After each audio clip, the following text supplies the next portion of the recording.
Good afternoon, friends. Every one of us are interested in the precious metals. You know what are the precious metals? Gold and silver, of course, platinum also. But the most commonly used precious metals are gold and silver.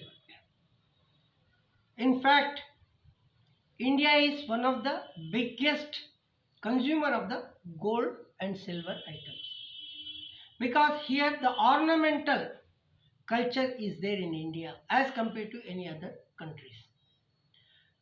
So both men and women are equally fancied with the gold and silver items, particularly with the gold.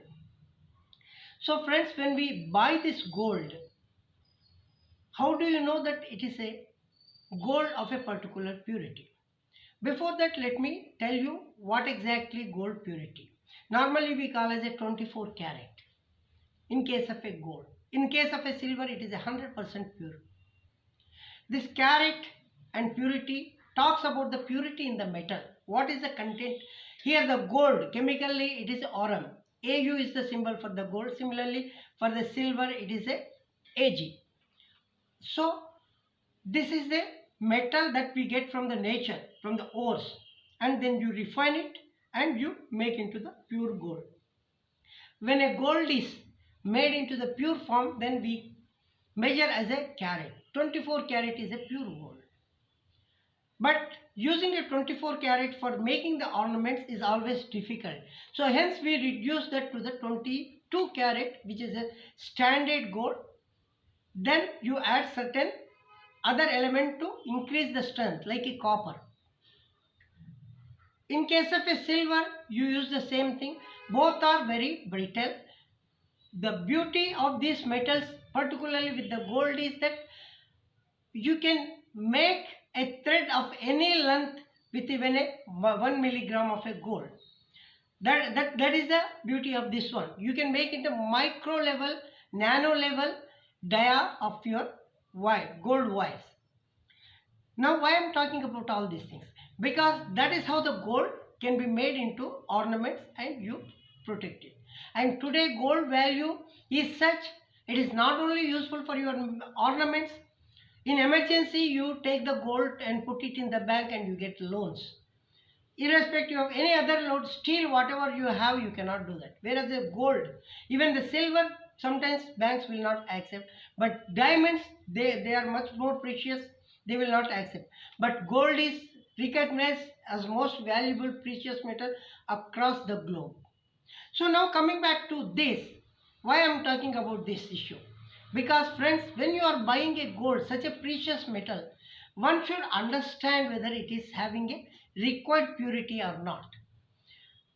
There are three terms normally we use in our day-to-day life. One is the quality with respect to the items we do it or we use it, whether it's a good quality or not. And second thing is the safety with respect to certain things like a food and other particular items.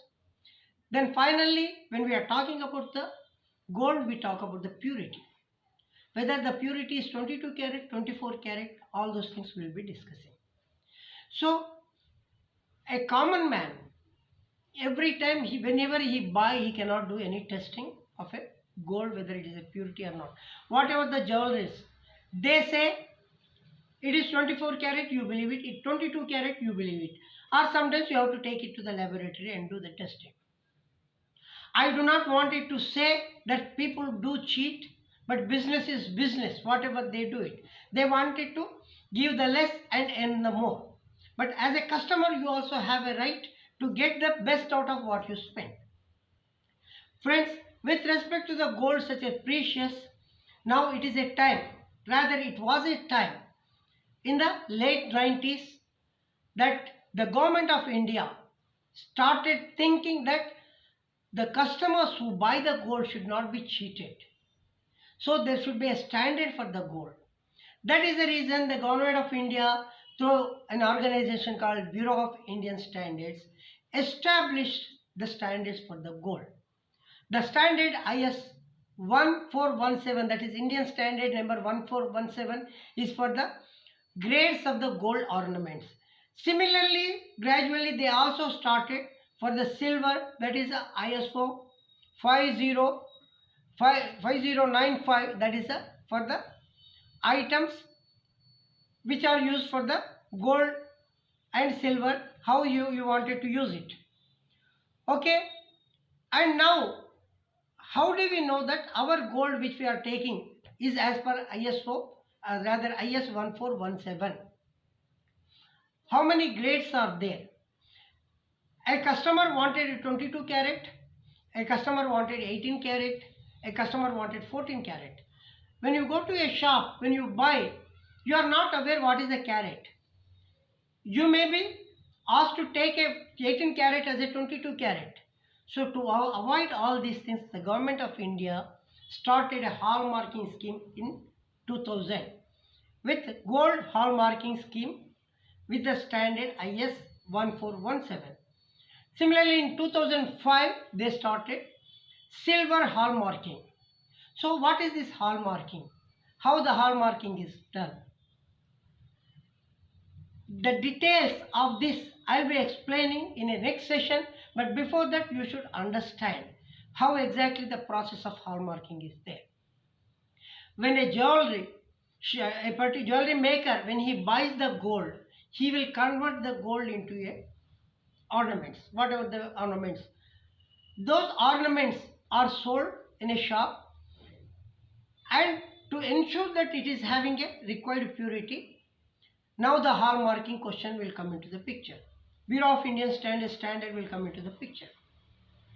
Whether this particular ornament is having a 22 carat or not. There is a procedure. Any jewelry maker, if they wanted to have the hallmarking on their product, they can approach the Bureau of Indian Standard offices and they can get a certification with certain whatever the procedures as per the organization. Like you pay the fee and you get your items tested in a assaying center. Here in the gold hallmarking, there are two important things are there. One is the assaying center, other one is the gold manufacturer. Ornament manufacturer. As an ornament manufacturer, I make the gold jewelry, but I wanted to know whether they are correct or not. Then I will go to a assaying center. This assaying centers, the main beauty of the assaying centers is they take your gold and there is a method prescribed to test the gold. Then they will do the testing and then they will consider whether it is with a 22 carat or 18 carat. And once you get a license, then you mark these things on the gold items. That is exactly the procedure, and customer needs to be educated through this. So friends, I'll be having more sessions on the gold hallmarking as well as the silver hallmarking, so that the common consumers will know what exactly they are getting for their money. At the same time, gold jewelry manufacturers also will come to know how they can take a license. In fact, now gold hallmarking has become a mandatory in many states, which is going to be mandatory across the country. So friends, be with this channel to know more and more information on both as a customer side or a consumer side as well as a manufacturing side. Thank you very much.